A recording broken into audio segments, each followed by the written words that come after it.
Welcome to the Sailor Noob podcast, where a superfan and a noob talk about the original Sailor Moon episode by episode. I'm your host, Mikan Hana, joined by my co-host. I'm the co-host, Caliban. You mess with the bull, you get the horns. That's right. And you don't want those. We're a couple of magical people ready to moon prison power make up this episode. Sailor Noob is brought to you by Bullfinch's Mythology. So before we get into today, I thought I would bring up something that I forgot to mention last week when we were talking about Japan and UFOs. The J-pop group Pink Lady has an extremely popular song called UFO, which is UFO in Japanese. That's how you say it. You're blowing my mind. Pink Lady? And I double-checked. Their name does not come from Greece. And those were the Pink Ladies. This is just one singular Pink Lady. It actually comes from the cocktail, the Pink Lady. Okay. Yeah, which they're not sure where the name of that came from. Apparently, there was a Broadway musical that was called Pink Lady. And they're like, maybe it was named after that. I don't know. So, anyways. Yeah, anyways. UFO was released at the end of 1977, and according to the Japanese statistic group Oricon, it was the best-selling single in Japan in 1978 and was number one on the Japanese singles chart for 10 consecutive weeks. The song describes a woman falling in love with a man who is, quote, out of this world. And Pink Lady has a choreographed dance that goes along with the song. Each performance begins with Pink Lady waving their microphones. And Pink Lady, they're two singers who are in Pink Lady. And they're waving their microphones in front of them, doing the UFO greeting, which consists of placing one's right open palm above the back of the head as you say UFO. And the song and dance are still really well known throughout Japan today. And when I was in college, we had a festival that celebrated culture from all across Asia. And there were dances and a fashion show, and I was in two dances, and one of them was UFO.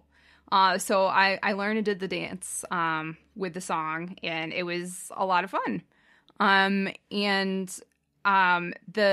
There's actually like it's not exactly a music video, but I found on YouTube the Pink Lady doing a performance of it, which is pretty great. So maybe I'll post that on, and they're doing the dance. So maybe I'll post that on Facebook at some point. They're like in these sequin like unitards, and they've got little headbands, and like they're all in silver, and they've got silver go-go boots. It's pretty fantastic. So, and the song's really catchy. And they have boxes that they won't let anybody take away or look at or touch. Right. Listen to last week's show if you want to know what that's all about. Exactly. Today we are talking about episode number 48, Ai Tosegi Yue, Seira Senshi Futatabi in Japanese, For Love and for Justice, Sailor Guardians once again, the English translation, and the English title, So You Want to Be in Pictures. Seems like they're phoning it in, huh, Deke? It's not, okay, it doesn't matter. It doesn't matter. The cat stays in the picture. Yeah, right. That sort of thing. Yes. Before we get started, I wanted to point out we're recording this on October 10th, which is my birthday. That's not important. More important, it's the birthday of Rumiko Takahashi. Oh, I didn't know that. Yes, a classic mangaka and one of the first, just women, female mangakas, creator of Urusei Yatsura, which kids today, they don't know their Yatsura at all, but it was a very famous, one of the first explosive famous mangas that went for volumes and volumes. Sometimes just known as Lum, right? Well, Lum is a character. It's a character. But she's like the main standout character. Yeah. And Lum was also one of the big breakout anime characters as well. When that was just going from, they weren't doing just like, oh, Witch Lady or whatever. They were really doing series and stuff. And of course, she went on to do Mai Senikoku, Rama 1/2, Inuyasha, and all kinds of stuff. She actually won the Grand Prix at the at Angoulême last year. Oh wow! And was the second. It's the second time females won the Grand Prix, and the second time a Japanese artist has won. Wow! Which tells you more about Angoulême competition. Yeah, right. I think so. Was in trouble a couple of years ago when people were complaining about underrepresented minorities and women. And they made a joke out of it. The year after everybody complained, and I think somebody didn't accept their award, they did a bit. I use that very loosely. Yeah. Where they announced funny. oh, this so and so, this black creator won, and they're like, no, we're just kidding. It was. Yeah, that's not cute. Yeah, you're not. It was being Milo funny. Manara. Yeah, and then he came out naked, and it's just. Wow. Got a ways to go, but Rumiko-chan leading the pack here. She's fantastic. Ranma 1/2 is one of my all-time favorites, manga and anime. I like Inuyasha a lot too, but Ranma has a special place in my heart. So, yeah.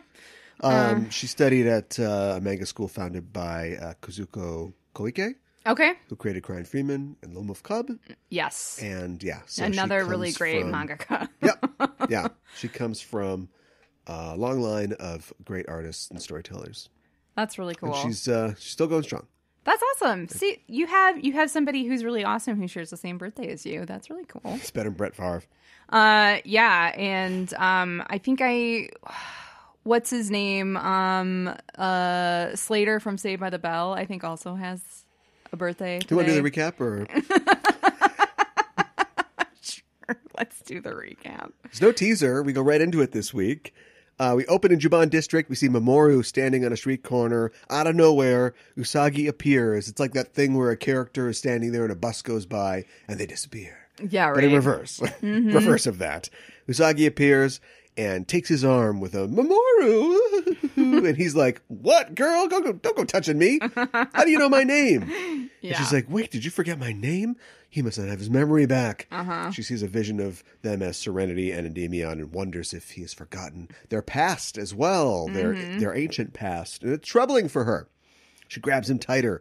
Across the street, Natsumi, that is An's human guys, sees them and is like, oh, it's that cool guy from before. Yeah. She runs out into traffic yelling, Sakino, hold on to that man. Yeah. And Usagi's like, Natsumi? And Mamoru's like, where are all these girls coming from?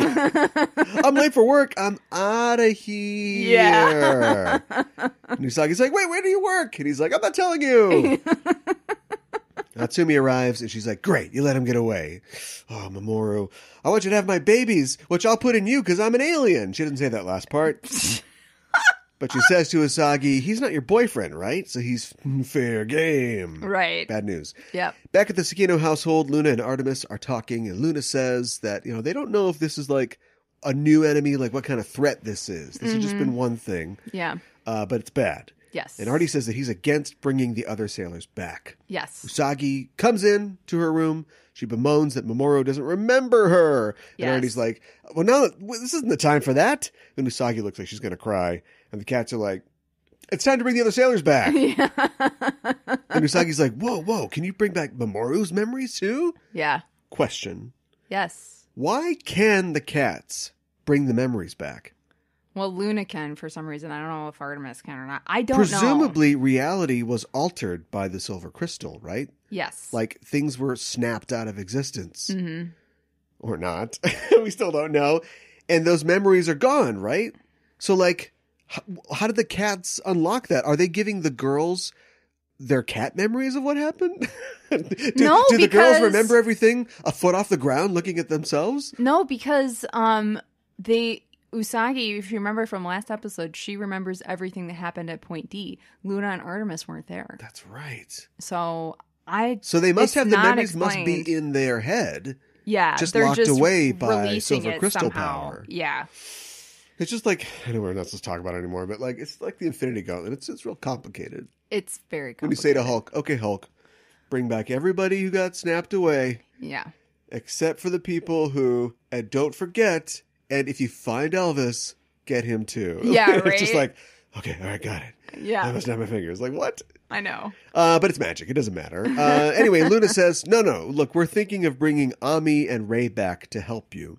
Just like the first season. Yeah, right. And Usagi's like, psh, I got this whole thing by myself. And she doesn't fall down or get distracted by food when she says it. Yeah, right. Just wait. Yeah. Artie's like, wow, you seem a lot more mature. You're responsible. I think you can do this. Just wait. And Usagi's like, of course I can. She spikes a ball she's been holding against the wall, and it bounces back and hits her in the face, knocking her down. Yep. There it is. Yeah, right. There it is. Yep. Over at Juban Odysseia, or Odyssea. Yeah, right. I'd like to hear a Japanese person say it. Back in the space room, Ale and Anne are chilling on the Makai tree, and Anne is like, I need some energy. Mm-hmm. But Ale is like, well, we have to get this energy from humans. That's what we're going to do here. They pick a cardigan, and they get Minotauron, a female Minotaur-looking creature. Right. Meanwhile, at TV Ashita, which is a TV station in town, I guess, in a screening room, producers are trying to cast the role of Mikan Shiratori's younger sister. Yes. On this show. Mikan is the name of the actress, not the character. And they've got a show, but we don't know what any of it is. And we just know it's a drama. Yeah, I guess Some kind of drama. Usually they would spend the first half of the episode introducing us to all these characters. We're just in a TV show now. Yeah. They're looking at this footage in the screening room, and they're looking at what is apparently a shot of gym class at Juban Jr. The girls are wearing the baggy sweatshirts and the diaper pants. Yes. The Bruma.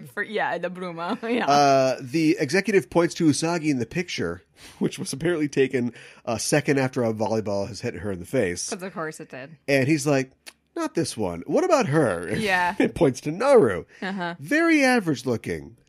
You son of a bitch. You leave Naru alone.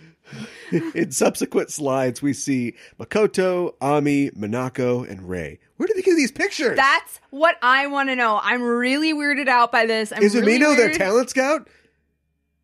Oh my god. It all makes sense now. Oh my god. but like, how would Umino know the girls that don't go? How would he know Rei and Minako who don't go to the same school? You'd think that maybe the aliens did something to make this happen, but the aliens appear in the back of the room while this is going on, and they say to themselves, these girls are perfect. Yeah. So they don't know. Who was orchestrating this? I don't know, and it really weirds me out that some random quote-unquote talent scout is going to junior high schools and taking pictures of random girls. That definitely happens in Japan, but I'm just saying in this show, who is it? Yeah. The lights come on in the screening room, and the director sees Ale and An, and he's like, what are you doing in here? And An is like, oh, so sorry. And her eyes flash, and everyone starts screaming. Yeah. And they all pass out. And Ale says, we could drain these guys' energy, but we don't want to be full when we get the good stuff. Okay. So they can take dude energy. Apparently. Question answered. But I guess it's not as high quality as girl energy. I think... Don't ever change Japan. I think they have determined between them, Ale and An, that girls in love have stronger energy for some and guy reason. energy smells like gym socks and corn nuts, so it's no good. Gross. An says, well, we'll make them work for us. Uh-huh. Which you think means that they've got mind control powers, but seems like it. She's just talking, knowing the rest of the episode, she's just talking about, like, they're going to, they've manipulated the situation, I guess, so that this thing will continue and it doesn't. I guess. Well, it'll be in the rating. At Juban Jr., Usagi is freaking out because Naru is going to be on TV. Mm-hmm. Naru says, okay, keep it down. I've got an audition. But hold on. You know how I get into weird situations? I'm thinking this might be one of those. Mm-hmm. Self-awareness. Yes. Meta comes to Dystopia. Yes, I love it. But it doesn't pay off because Usagi says, don't worry, strange situations don't happen that often. And Naru's like, do you watch this show? Yeah. But Usagi says, I'll go with you. And Naru's like, oh, thank you. You're my best friend. Yay. And Usagi's like, if I play my cards right, I'll get an audition too. I know, right? Back at TV Ishida, Ami runs into Makoto, who she knows of but doesn't know. Right. Makoto is wearing 44 inseam slacks from Oki and Sagatakai. Big and tall. Just then, Minako arrives as well, with Rei close behind. Everybody's in fairly nice clothes. This is like the kind of dress-up date. They all want to look good for this audition. Sure. Question. Does Artie still live with Minako? That's a really good question. I'm going to say yes, because she has to still... We don't know this, though, for sure. She has to still remember she's Sailor V, right? See, that's something, too. She could forget that she's part of the Guardians, but she could be like, stopping bank robbers and stuff. Right? And stopping Sailor monsters V, from slitting children's throats. Has Sailor V been working these past 2 months? We don't know. Yeah. Everybody formally introduces themselves, and they all four have a jolt of deja vu that they've met before. Yes. Inside, Usagi is outside the audition room with Luna, and a white-gloved security guard tells her that she can't go in without an audition. Just then, she and Luna see the girls arrive, and all four girls go inside the room. And Usagi is just happy that they're doing well and looking fine. Yeah. Inside the room, a man tells the girls they're starting the audition, and Ami stands up to say that she's thinking of not participating. But without answering, the man pulls a curtain back to reveal a gigantic set with a crumbling city full of Greek-looking columns and a starry sky. Atop a pillar in the set are Ale and An. Yes. And Ale says, "Do you like my world?" And then both of their eyes flash. Uh-huh. And then we get our little bumper again. Yep. And she says, Aru. That's how she says R. Yeah. But then when we come back and the kids say it, they just go, R. So what? What's going on? I don't know. How many syllables should R have? Stylized. That's a really good question. Okay. I would just say it would. Yeah, I expect an answer. Okay. In the future. All right. Back to the show. Ami says, I don't have time to be on TV. Okay. I got a lot of books to read. I'm going to go. But Ale is like, wait up. And he plays his flute while Anne summons Minotauron. Yeah. Makoto is like, I thought this was a family drama, which is like low-key the best joke in the show. But Minotauron attacks with Minon. Yes. Which, does that mean something? Because Minon is not an abbreviation for Minotaur. Mino would be an abbreviation for Minotaur. It's just a shortening of her name. But they switch letters around. It doesn't make any sense. Yeah, well. All right. Anyway, yeah. Minon stomps her foot and charges horns down at the girls. Can you get energy from dead bodies? Maybe. It doesn't matter, because we come back to the aliens, and Ale is like, the screams of young girls are better than any music. And before she talks, An looks at him like, what? Yeah, I know, right? But she says, let's get the energy already. But Ale's like, this is exquisite art. Let it play out. And Anne's like, whatever, I'm going to get some energy elsewhere, like Panda Express. I'm out of here. And she disappears and immediately reappears as Natsumi because the next part has to work. Yeah, right. Outside the room, Luna and Usagi have been wandering around the studio, and An comes out of the audition room and she's like, what are you doing here? And Usagi's like, same to you. And then just then Mamoru runs by in his job as a studio gopher, I guess. I which know. is nice. Mm-hmm. The girls run after him, but Luna senses a strange power in the audition room, which I'm just starting to realize now that they might actually be on their planet because they have like space dimension warping abilities, right? Oh, I guess like it's possible. What might have been a stage before is now like their planet. So if we're seeing their planet, it's opening all these questions about like what happened on their planet, and why are they riding a tree through the galaxy? Yeah. And I guess we'll probably find out more in the future. I think we will. Naru's out of breath. They're all running away from Minon, and Naru's out of breath, and she can't keep running. So Rei and Makoto turn and get ready to fight. I'm going to say 2-1, they take care of Minon themselves. Right. I also like that Rei is using the strap of her purse like she's going to choke somebody. And then like she throws her purse at the head of Minon. Yeah. Who's like, ow, who throws a purse that really hurt? Honestly. And then Rei chants the Kuji-in and hits Minon with a prayer slip, which stuns her. and then Makoto shoulder throws her across the room. Yep. I can get into this. Regular girls show. I know, right? Regular pretty sailor girls. Yeah. Non-magical sailor girl. Pretty non-magical. In the halls of the studio, An's not doing so good. She slips into the dressing room of Mikan Shiratori and drains her energy, saying, "You won't die, but you'll be out for a while." Mm-hmm. Back on set, Minon bursts out of the rubble, and her horns grow super long. She pins Naru to the wall. Not like through her body, just like under her arms. Yeah. And begins draining her energy. From behind a pillar, Luna strikes, raking the monster's face with her claws. This is the new cat move. Yes. And Minon howls in pain. Usagi runs by the audition door and sees it's open, and she slips inside. And Ale is mad that An took off, so he also leaves the girls to the tender mercies of Minotauron. Yeah. Luna is racked with fear, wondering if she should return the girls' memories, but just then Usagi appears and is like, "I have no idea what's going on!" But Luna tells her to transform. Yeah.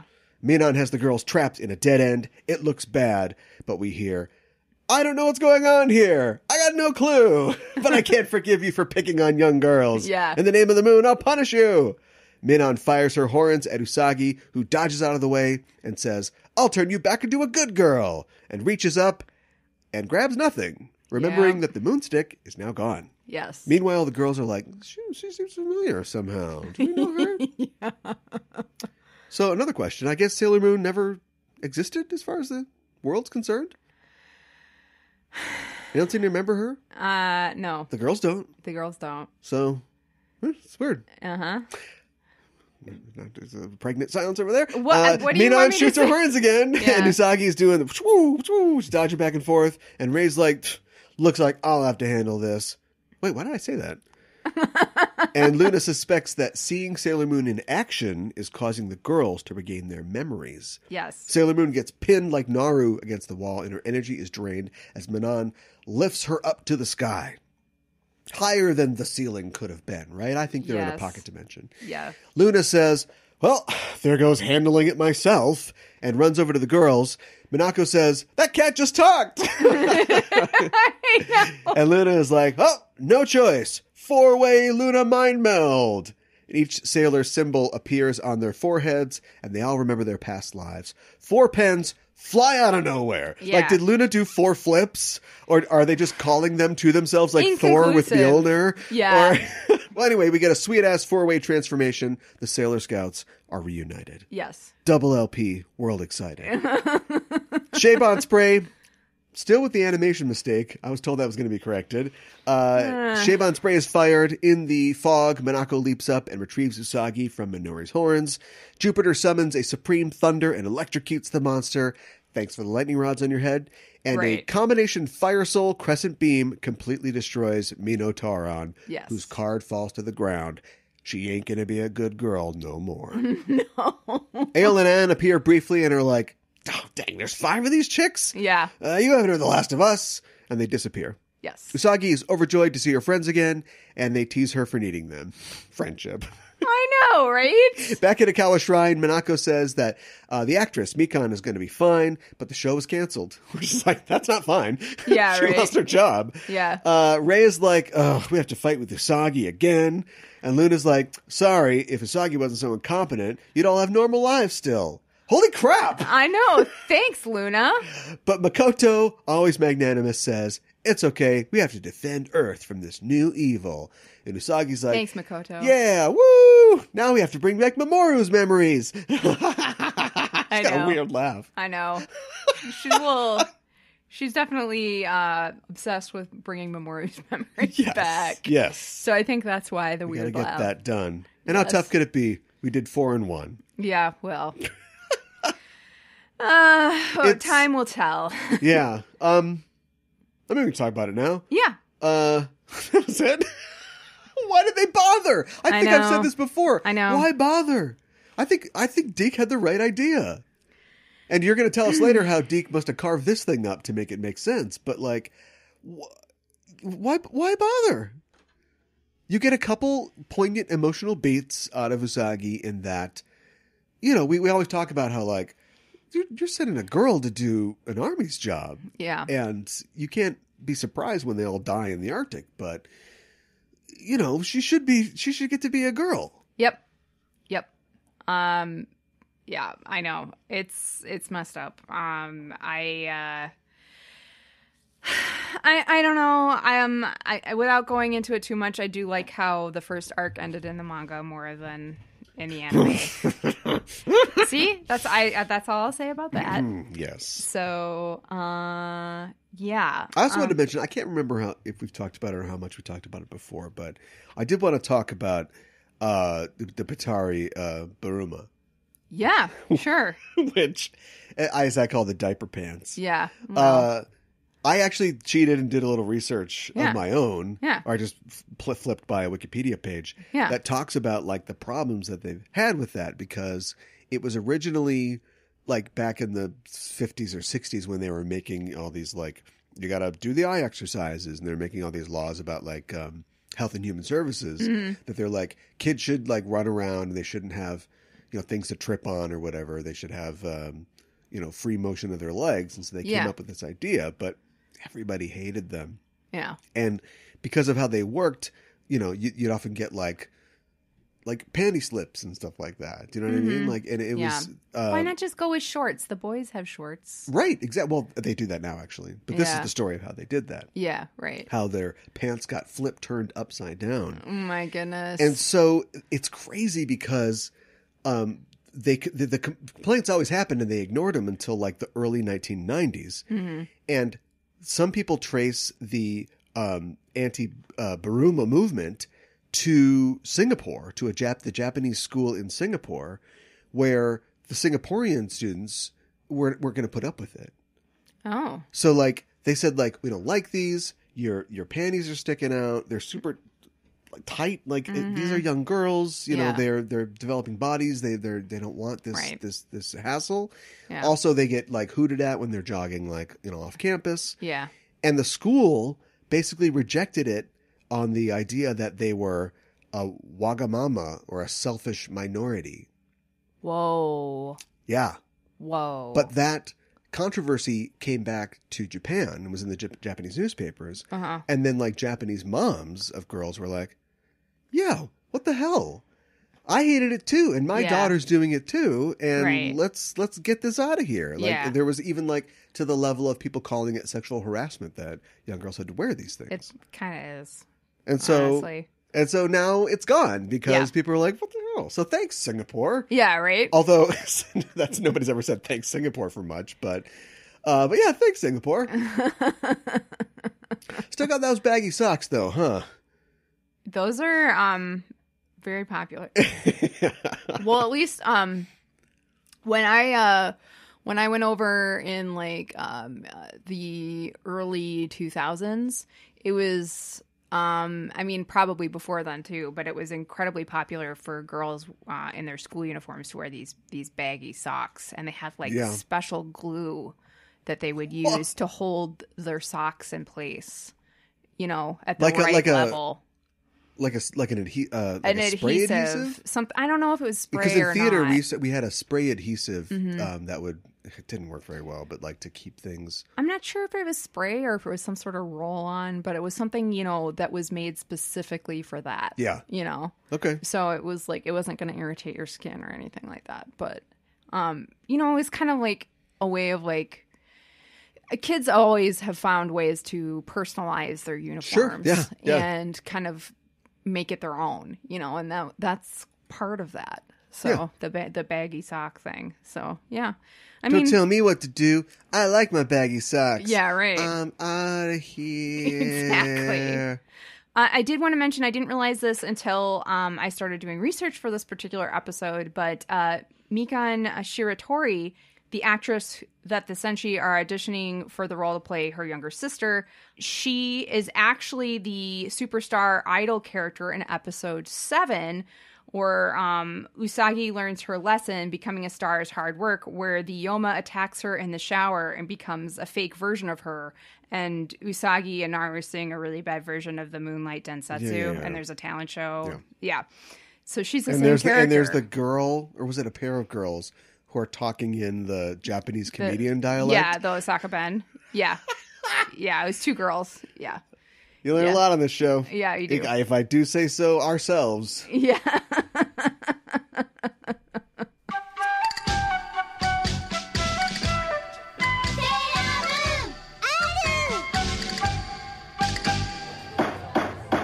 Your Honor, a courtroom is a crucible. In it we burn away irrelevancies until we are left with a pure product, the truth, for all time. Oh man, this is so intense. Data's on trial for his life. I know. This episode, The Measure of a Man, is based on the Supreme Court's Dred Scott decision of 1857. And every week on Backtracking, we take a look at the real-world events that inspired classic Star Trek episodes. Sorry. Shh. Who are you? We're the hosts of Backtracking. I'm Caliban. You will both be taken to the brig and from there to the nearest starbase, where you will answer charges for what you have done.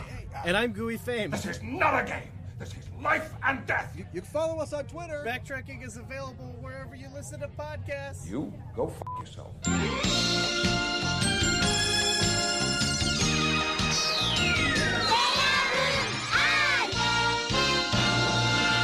For Kyoro Kyoro Miro, or Curiously Looking Around, where we talk about elements of Japanese culture within the episode, I thought we would talk about the history of TV in Japan. They got a tower. Yes. Why do foreign countries... Do we have TV towers here and I just didn't know about them? But like in Britain, in Berlin, in Tokyo, they have these like big TV towers. Yeah. I don't know. What the hell? I don't know the answer to that, actually. So TV in Japan was introduced in 1939. However, experiments date back to 1924 when Kenjiro Takayanagi began his trailblazing experiments in electronic television. In 1926... He didn't invent TV. He didn't invent TV, but he did a lot of... Farnsworth invented TV. I didn't say he... American. I didn't say he invented it. But he had crazy experiments. Just let me get to it. Okay. Wow, that's judgy. Hosting a show. He exhibited a CRT television with 40-line cathode ray tube. 40-line resolution, the first functioning example of a fully electronic television receiver. And in 1927, he increased the television resolution to 100 lines, which was unmatched until 1931. In 1928, he was the first to broadcast human faces in halftones on television. So he did a lot. He's not really well known outside of Japan, but in Japan, he's kind of known as the Japanese father of television. And then the honeymooners. Right. TV transmissions stopped due to the beginning of World War II, after which regular TV broadcasting began in Japan in 1950. In 1953, in the span of a few months, the public NHK General TV and the commercial Nippon Television were both launched. In 1964, after the Tokyo Olympics, NHK, which stands for Nippon Hoso Kyokai, and this station is the Japan Broadcasting Corporation. It's kind of like PBS is in the States. Began conducting research to, quote, unlock the fundamental mechanism of video and sound interactions with the 5 human senses. Okay, David Cronenberg, take it easy. NHK created an HD TV system that would wound up scoring much higher in subjective tests than NTSC's, or National Television Standards Committee's, previously called HD TV system. This system, created in 1972, was called NHK Color, and it included 1,125 lines, a 5.3 aspect ratio, and 60... hertz of refresh rate. Yes. It's great. Somebody's got to win, though, and it all comes down to who's manufacturing. Do you know what I mean? Like, what can we make not the cheapest, but like the most efficiently? Yeah. Get the most revenue off of what we put into it. Right. And you can't have a rectangular TV, a circular TV, a triangle TV. You have to have a standard. So, right. Yeah. But I mean, they're good at what they do. Yeah. Right. I mean, I just think it's interesting that electronics has been a thing. Japan has been a leader in consumer electronics for a really long time, and they're always doing experiments on it, and they have a history of that. Yeah. So, anyways, I just think that's interesting. All Japanese households that have at least one TV are required to pay an annual subscription fee utilized to fund NHK. That's where they get you. Yeah. The fee ranges from 14,910 yen to 28,080 yen, which in American dollars, that's a range of $141.12 to $265.75. And that's annually, and that's depending on the method and timing of the payment and on whether one receives only terrestrial TV or also satellite broadcasts. Yeah. That's how, a lot of other countries. Works in Britain, too. Well, way, right? More or less. Yeah, those are, part of the more socialism aspects of their government. But, if you could get, I know it's the government, so reliable is maybe a word that doesn't go here, but if you can get reliable, relatively fast, but probably not like a premium internet that was plug and play in every building in the country, and all you had to do was pay another $100 in your taxes per year, that'd be a pretty good deal, right? Yeah, that would be pretty good. Yeah, that's kind of what's going on. Yeah, I suppose. So households that are on welfare may be exempt from the subscription payments. However, there is no authority to impose penalties or fines in the event of non-payment. People may, and many... They don't have the trucks driving around like they do in Britain? No. People may, and many do, throw away the bills and turn away the occasional bill collector without consequence, even though by not paying the NHK subscription fee, they are actually breaking the law. Now, that is true, but recently, within a couple years ago, there was a court that, there was a family that hadn't paid it for many years, and they told them they had to pay. It was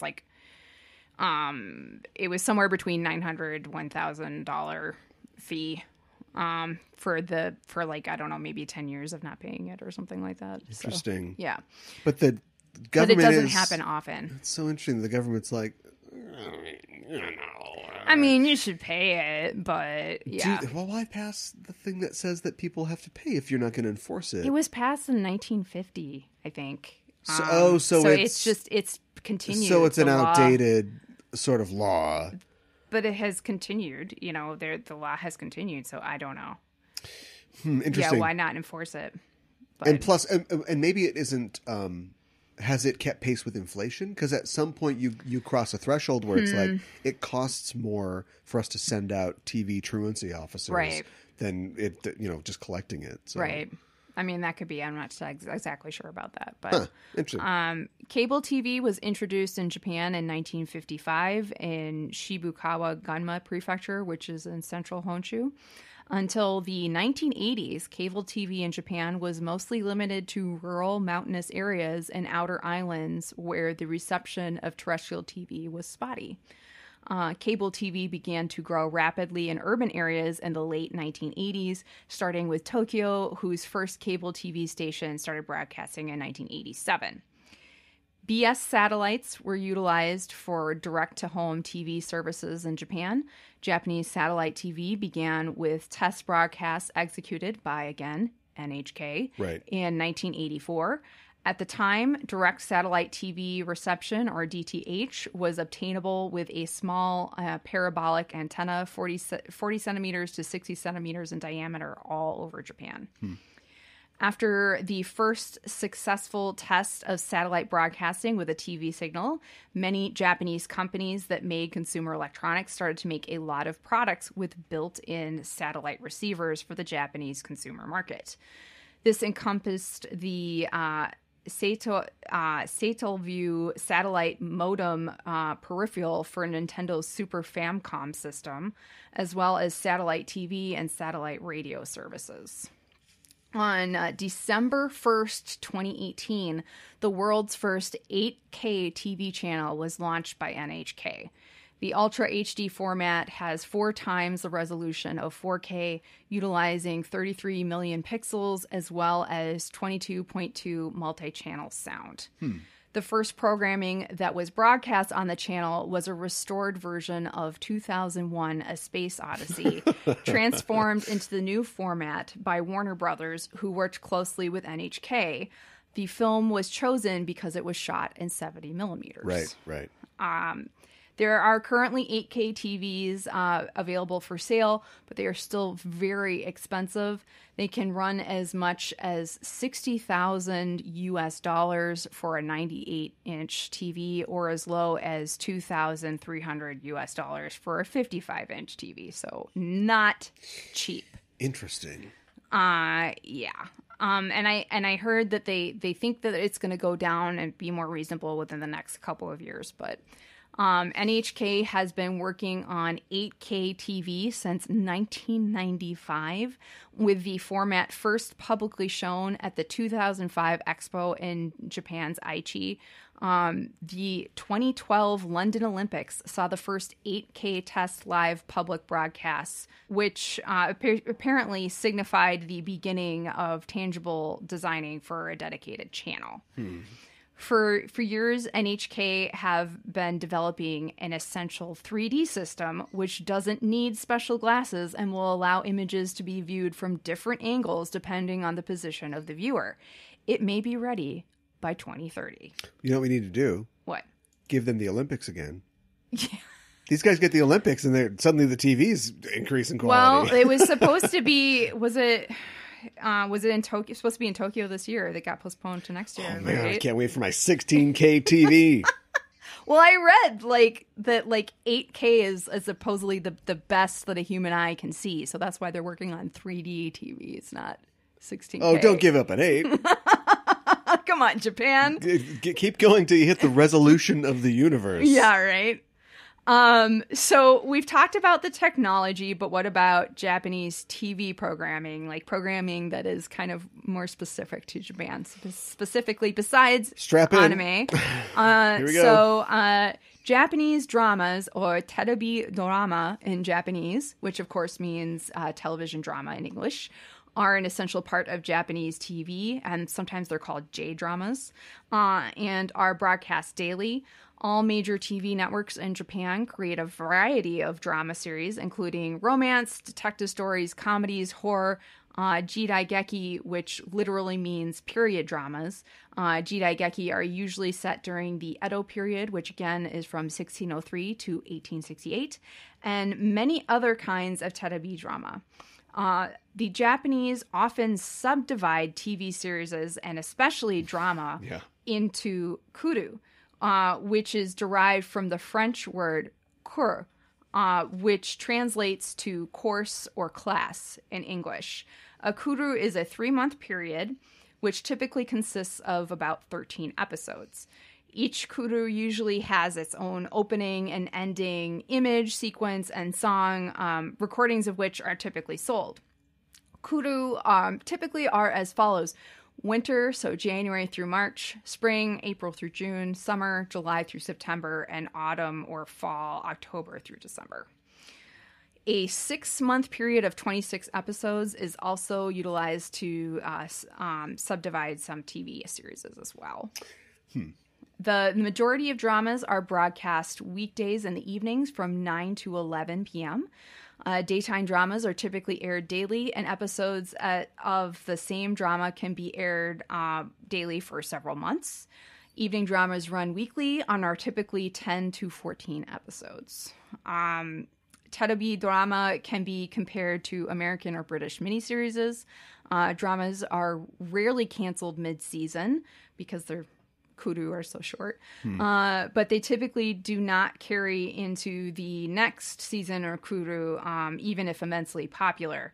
Popular dramas do, however, often have specials that are made after the final episode of the show has been a big sensation.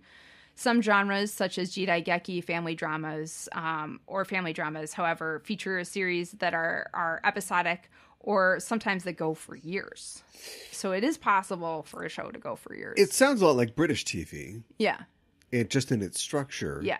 And I was like flipping through, I think I was looking at like listings or I was reading an article, I think, on Japan Today about TV series, and it was just like, at first it was really off-putting and weird. It was like they love detective shows, and it'd be like Detective Man 3 or whatever. This is a sequel to the, starring the same, actor who's a dramatic actor, but also comedic actor who's been in the other 2, Detective Man 1 and 2. Right. I'm like, keep track of all this. But then I was like, we do the same thing. We've got the vampire guys go for 10 years or whatever, and they've got the spin-off vampires show, the original vampires or whatever. And then they've, or we bring Tim Allen back to just basically do Home Improvement again, but it's not Home Improvement. Right. It's just, has a different name. And so, it's all about perspective. Yeah, it is. I mean, they don't really have a lot of like what we have. They seem to have the vertical marketing down, though. What do you mean? Well, you were talking before about like releasing like music and the themes and stuff like that. Oh, yeah. And, like they have like they're ready to go when they put we got this show. It's Detective Man, but then we've got the Detective Man soundtrack and we've got all this other stuff. And we do that sometimes, but it seems like they really have that on lock. Oh yeah.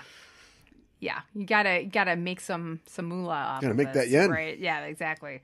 An aspect of Japanese drama that differentiates it is that each episode is typically shot only a few 2 to 3 weeks prior to being aired. Okay, wow. Many fans have even been able to visit their idols while shooting scenes as the show is airing. This is also probably why we learn at the end of the episode that the drama was canceled due to Mikon being hospitalized because of exhaustion. Because they had 20 more scenes to shoot that day. Well, but like, I don't think they had started airing this series yet, right? And it's like 14 episodes. Is she? So they're like, well, we're just not going to do it. Is she going to be a recurring character who keeps getting like her dreams dashed because she keeps? I don't know, but it's the weird thing to me is like until I started like. I didn't know she was the same character. I didn't know there was a famous Naru. Yeah, right? Who keeps getting cold cocked by monsters. Right. Yeah, exactly. Another type of Japanese TV show that is very popular that I'm sure a lot of people are aware of are Japanese variety shows, also known as Japanese game shows. And they're made up of various original stunts, quiz matches, comedy skits, musical performances, and other acts. They typically have an assortment of hosts and personalities that include celebrities, comedians, J-pop idols, etc. I do want to mention that there are some people who are famous just for being on these types of shows. Well, we've got that here. Yeah, right. Exactly. And Japanese variety shows started in the 1950s.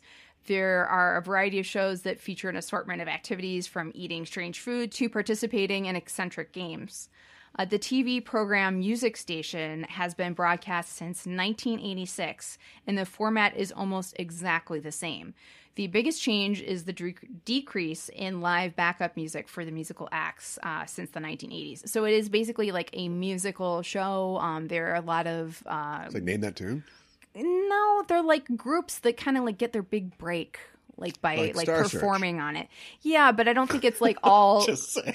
It's like not just like that. Like there's other things that happen like on American it too. Bandstand. Yeah, right. Google furiously, kids. Yeah, right.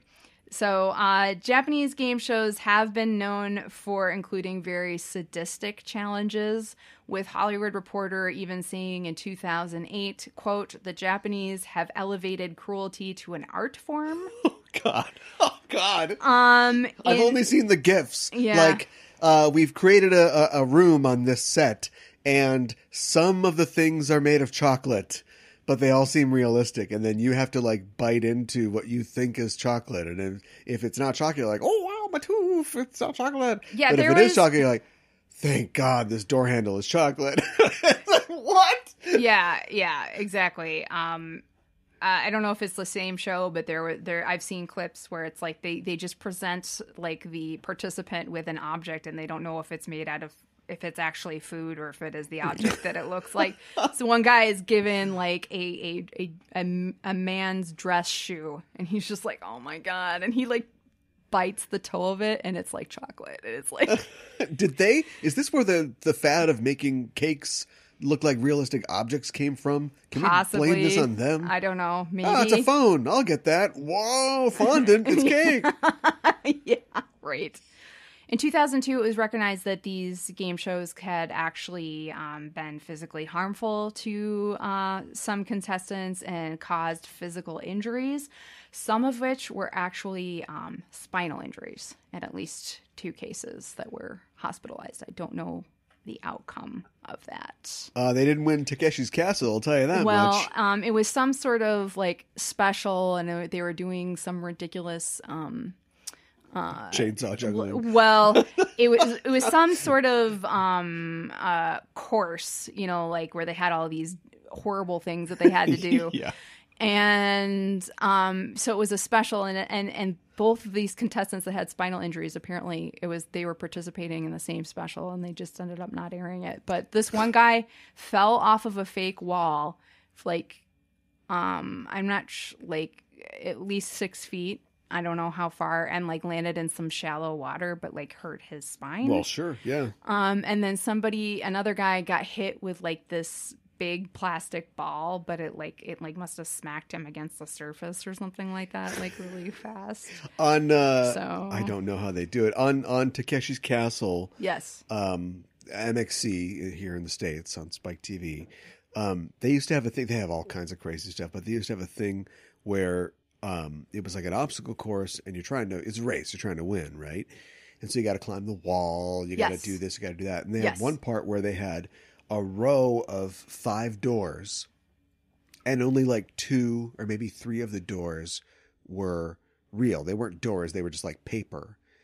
But some of them were just painted plywood. It was part of the wall.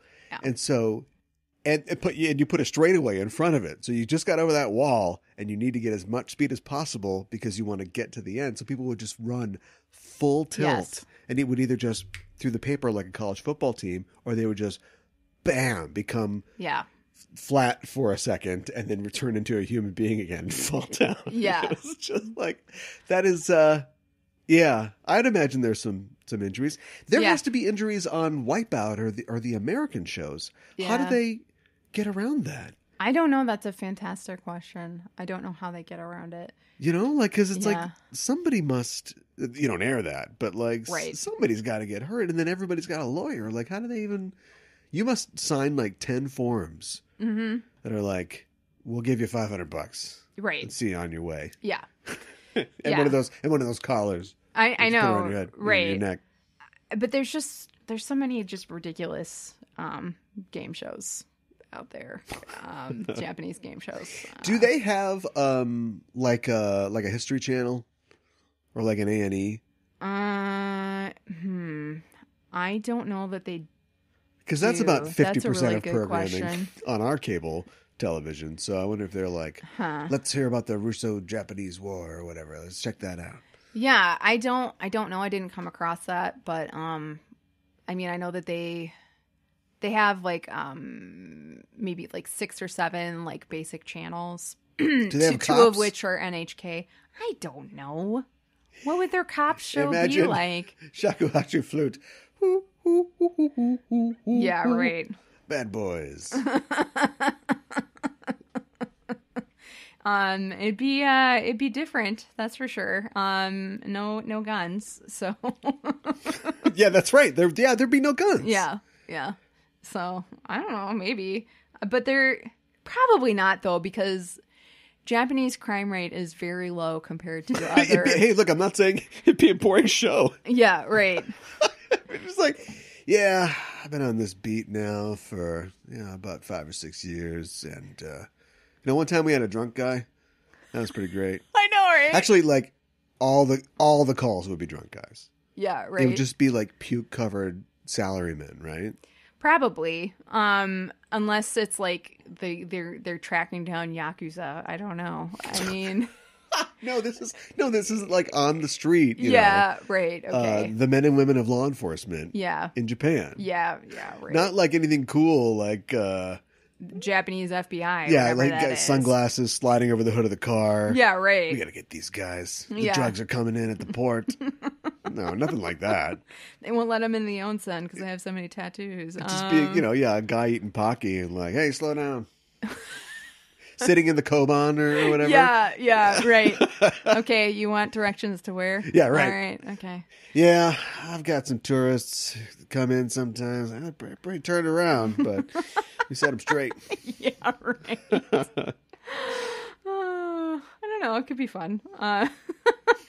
Itadakimasu with Usagi. What did Usagi eat in this episode? No food in this episode yet again. Yeah. Where's the food? Good question. I don't know. Unless strike that from our masthead. Unless you want to don't cover food. Yeah, stop. Unless you want to say that Natsumi draining Mikan's energy. That's like food. I don't think energy counts as food. I don't think it does. Not either. for humans. No.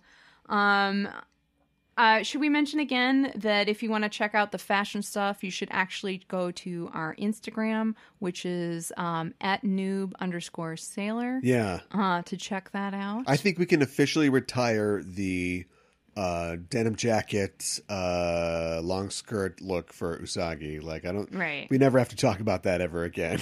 No. We've talked about that. She wears that a lot. She does wear that a lot. That's one of her faves. Yeah, no, it'll just be like new looks from this episode. Sure. So, yes. Villain gauge, we rate a baddie 1 to 5 dark stars, 5 being the most wicked. This week, the Guardian for this episode is Minotauron. And of course, the name, Minotauron's name is, as well as her character design, is a reference to the Minotaur of Greek mythology. The Minotaur was a mythical figure that has the head and tail of a bull and traditionally the body of a man. Of course, we see the body of a woman in this depiction. Yeah, it's Rule 34. Yeah, right. According to the myth, the Minotaur ate people as its source of food, and because of this, a large labyrinth was built to contain the Minotaur. I should mention that it's not Rule 34. It's just why people at home are going crazy. I don't remember what's the rule where it's gender flipped. I don't know. Anyway, why don't I know that? Yeah, that's not Rule 34 is the rule that states that if it exists, porn of it exists on the internet. Oh, okay. Like the mirror universe in Star Trek. Okay. But yeah, but same amount of goatees though. Is it rule? It's not 69. That's not it. But it's like something where it's like flipped. Anyway, whatever. There's a rule that 63. I don't know. Rule 63. You're going to Google it, and we'll see if it's rule number 63. About gender swaps. That's what it is. It's okay. Rule 63. There we go. I didn't know that. Is that like rules of acquisition for the Ferengi and Star Trek? This is not a Star Trek show. I don't even know what that means. What did you just say? A bunch of gobbledygook. Peta. Yeah, right. What do you think the ON at the end of Minotauron's name could possibly indicate? Like ON at the end of like Taron or whatever? Yeah, Minotauron, yeah. Well, ON is like, it just means an object, a person, a something in, it's probably Latin or Greek, right? Mm-hmm. So if you've got like a something, ON, I guess person would be the best example. But, sure, right. So in this case, Taron, tar is a prefix meaning bull or bovine, so sure. Taron would be a bull person. Okay, sure. But what I don't know is, and maybe we're going to get there when we do Subaru or Dabu, but I got a feeling that Deke just calls her Minotaur. Like, why don't they just call her Minotaur? But they're like, not cool enough. Gotta change it. Gotta be sci-fi fantasy. Right. It's a Taron. Right. You could find like an alien race with bullheads who are the Taurons. There's a playable race in the World of Warcraft online game. Yeah. That are the Tauren. Okay. Are they bull-like? They're just big Minotaur people. Oh, okay. There you go. Basically. Huh. Okay. So. That makes sense. Yeah. Usagi mentions that the TV studio where the Senshi fight Minotauron is confusing to navigate, perhaps maze-like.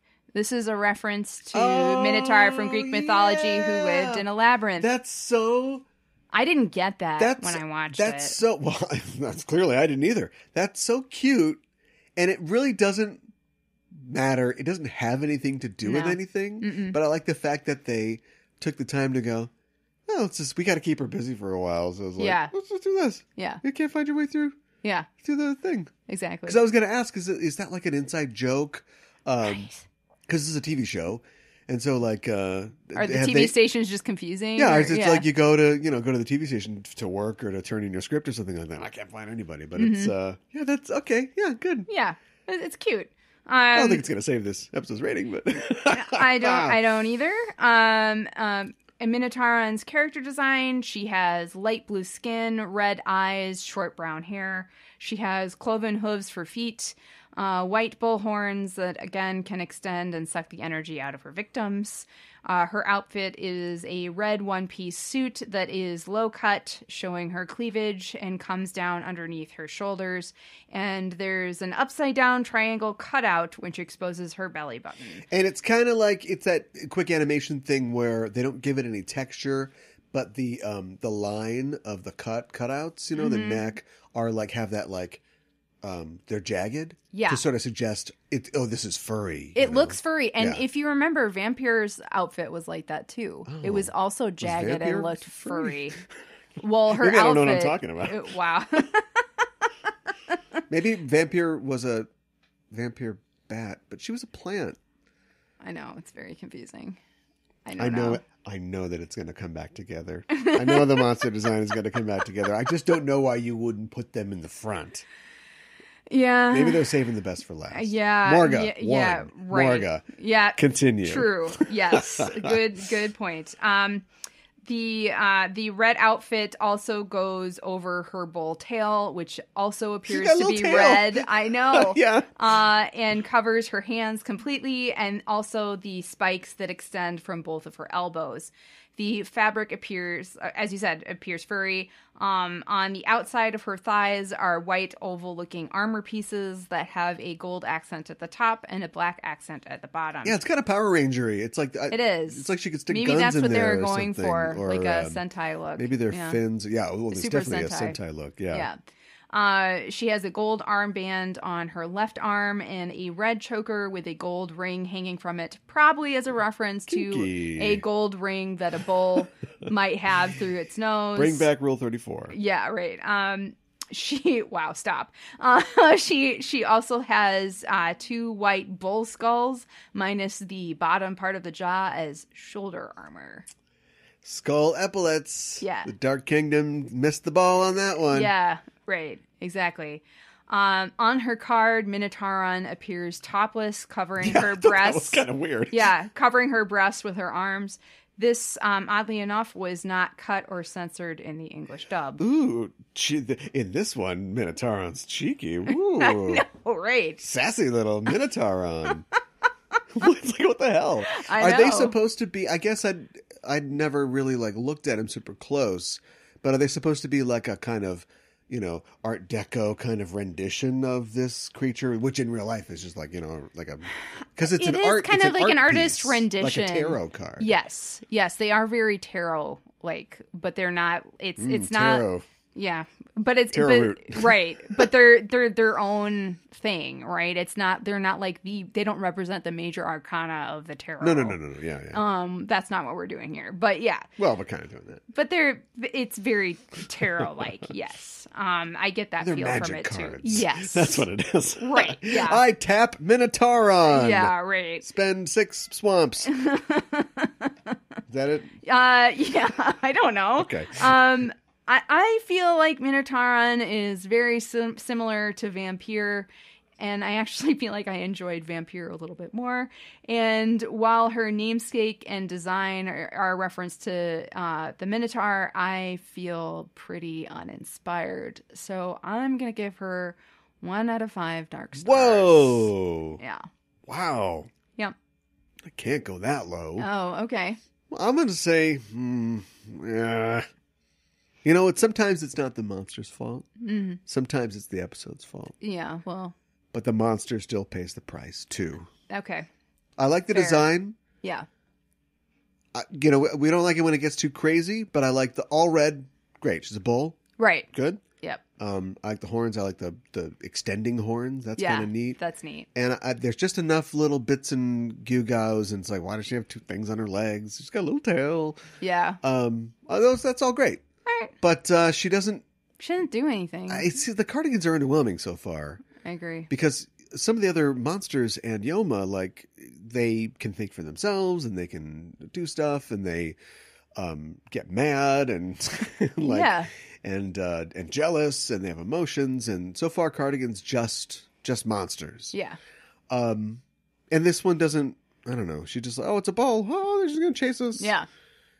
I mean, that's about it. I love Makoto, but if she throws you through a wall, you lose a star. So that's just so. I gotta go. Yeah, I gotta go 2 dark stars. All right, fair enough. For Sabu Dabu, where we talk about the differences between the sub and the dub. In the dub, the Cardigan's name, you called it, was changed to Minotaur. In the original, she could only say a shortening of her name, but in the dub, she could speak in full sentences for some reason. What did she say? I'm gonna get you, girls. I don't know. Like, the site that I go to that talks about all the differences didn't go into detail as I'm to seeing red. Yeah, right. Exactly. You're gonna get the horns. I don't know. Even though Mikan was the same character who was featured in episode 7, in the dub, she had different names for both episodes. For the dub in episode 7, she was Saffron. And in episode 48, she was Perry Ladd Smith. Perry Ladd Smith? Yeah. Perry Ladd Smith? I know. I don't know. Is it? We might have it all wrong. Something I just don't even know. These guys might be geniuses. What's your name? Perry Ladd. Last name? Smith. I know, right? In the dub, the end of Natsumi's daydream, where Mamoru gets hit with heart arrows, is cut. Yeah. I don't know. Too dangerous? I don't know. In the dub, the scene where Usagi slumps to the floor in front of Luna and Artemis, complaining that Mamoru doesn't remember her, is shortened. It's too bad because there's a lot of really funny expressions in that scene, I think. In the dub, for some reason, the TV production staff are more critical of the Scouters' discoveries and decide instead to hold an open audition. This, however, doesn't really work, as Serena is still not allowed to audition, and only the Senshi and Molly are allowed into the room. So why make that change? Plus, you get the idea that it's not like Ami just decided to answer an open call one day. Like, they were all contacted specifically and, told, hey, we think you've got what it takes. Come to this audition. Right. So it just doesn't really make sense. No. No. In the dub, when Naru is talking to Usagi about the audition at school, the part where Naru tells Usagi that she is worried that the audition might be another strange situation that she often finds herself in got cut. I think that this is a shame because it's such a nice touch that the show is acknowledging that this happens to Naru a lot. Careful, show. I mean, you're going to, get burned here if you get too close to the fire. Mm-hmm. But, yeah, I mean, it's good that they know. Yeah, we know. I know, right? In the original, right before Usagi's daydream, there is a shot of a big red encircled kanji that gets stamped on Usagi's head that are the two kanji characters that together mean passed, or as in you passed the exam. Right. Which is go kaku in Japanese. This is cut in the dub because, of course, we can't have any Japanese writing because what? This doesn't happen in Japan. What are you talking about? Once again, when Luna restores the Senshi's memories, her beam is called the Luna Mind Meld. Yep. I'm guessing that she must call it this because they don't seem to remember a talking cat, let alone what her name is. So she must have dubbed it that. That's what I think. In the original, when the Senshi transform, they say Mercury power, Mars power, etc. Right. And then they say make up together. Right. Which is awesome. In the dub, however, This gets changed to them saying Mercury power transform, Mars power transform, etc. And then saying Scout power in unison. What? It's just like, it's not cooler. It's not a good change. Scout power. Scout power. Wait, I thought it was that's a tautology. Yeah. How can it be Mercury power and Scout power? I know, right? So. And nobody was trying to sell. No, it was just a cartoon. You could sell Sailor Moon makeup.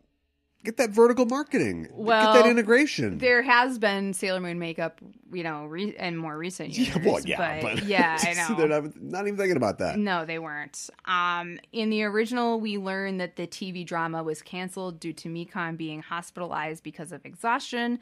In the dub, the dialogue is changed, so it is the producers and director who were hospitalized due to exhaustion.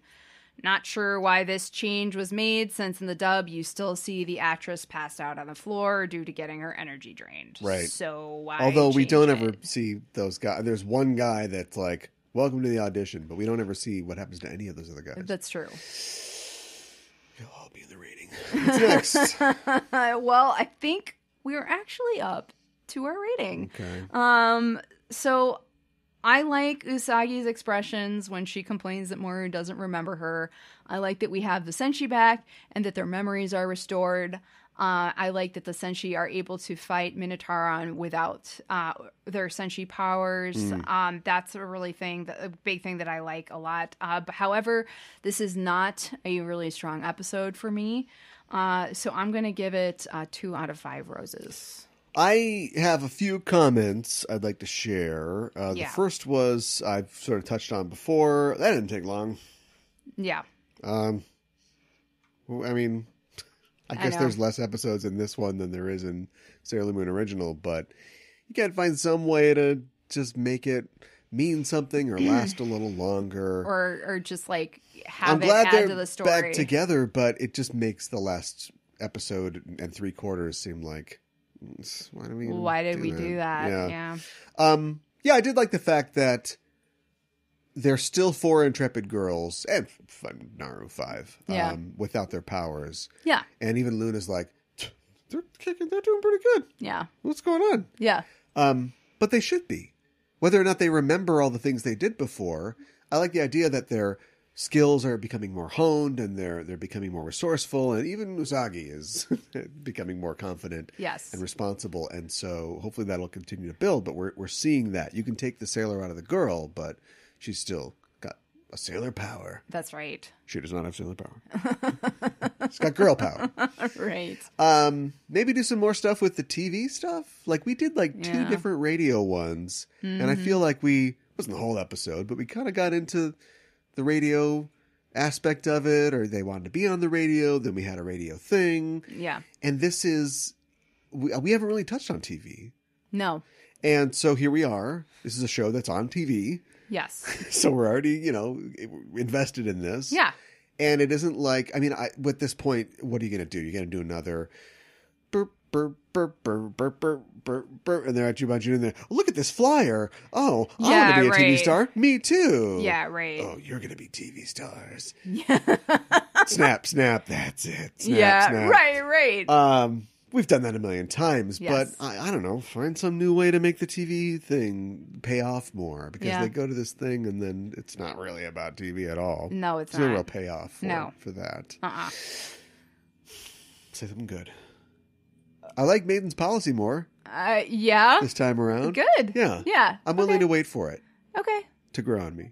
That's fine. I'm willing to wait for it. That's not a problem. 2 out of 5. Yeah. 2 out of 5. Yeah. Yeah. I'm right there with you. I want to go 1, but yeah, I just can't. I kind of wanted to. But too. going forward, as the show develops its powers, its own powers, I can't be nice anymore. Right. Got to be real. Yeah. So 2 out of 5. Yeah.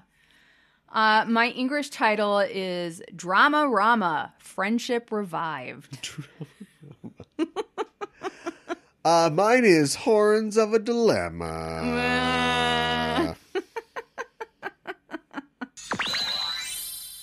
Next episode, we are talking about episode number 49. Shiroi bara wa dare ni? Tsukikage no Naito Tojo in Japanese. For whom is the white rose? The moonlit night appears, the English translation, and the English title, A Night to Remember, and that is Knight. Right. The Moon Knight is a messenger of love. Yeah, right. Exactly. No, he's not. No, he's not. Like you're talking about the Marvel Comics character. Yeah, exactly. It's a messenger of punch. Yeah. Well, that's our show for this week, and the Name of the Moon will be punishing you next week with another episode of Sailor Noob. Paralad! I've got a Paralad here.